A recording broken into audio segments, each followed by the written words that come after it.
Hello friend, তো আজকে যাচ্ছি মেঘালয়ের সব থেকে পপুলার জায়গা, সেটা হলো চেরাপুঞ্জিতে। ওখানে তো সারা বছরই বৃষ্টি হয়, আর আমরা যখনই গিয়ে নেমেছি সেই মুহূর্তে বৃষ্টি শুরু হয়ে গেছিল। সেই জন্য ভাই আর বোন কিনে নিল রেনকোট। তারপরে আমরা টিকিট কেটে এন্ট্রি করলাম এই জায়গাটা এক্সপ্লোর করার জন্য। এখানে 8টা সুন্দর সুন্দর স্পট আছে, চলুন আপনাদেরকে দেখাই।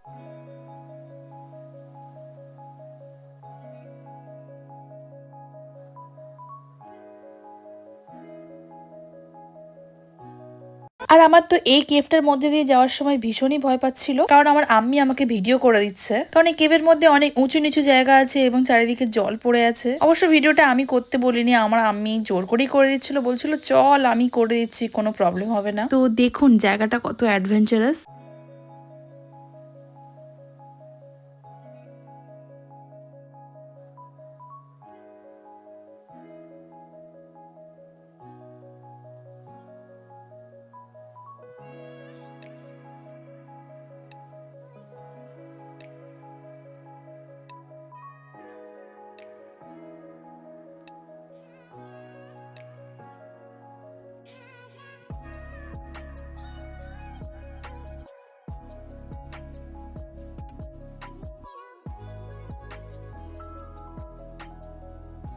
তো ওখানে তো শুধু উঁচু আর নিচু রাস্তা, এই নামছি তো এই উঠছি, আর চারিদিকে শুধু ওয়াটারফল। তো ওঠানামা করতে করতে আমরা সবাই তো একদম হাঁফিয়ে গেছে, সেই জন্য এক জায়গায় দাঁড়িয়ে কিছুক্ষণ একটু রেস্ট নিচ্ছিলাম। তো এখন আমরা যেদিকে যাচ্ছি এদিকে হচ্ছে মেডিসিন ওয়াটার আছে, আর এখন এই যে বাঁশের ব্রিজটা দিয়ে যাচ্ছি এটা একদমই পুরানো হয়ে গেছে, পাশে তো আবার নতুন তৈরি হচ্ছে। তো এই তো এখন এবার মেডিসিন ওয়াটার টেস্ট করব। তো বোন এখানে বলছিল যে মেডিসিন ওয়াটারটা একদম নর্মাল পানির মতো, তো হ্যাঁ একদম মিনারেল ওয়াটারের মতো টেস্ট।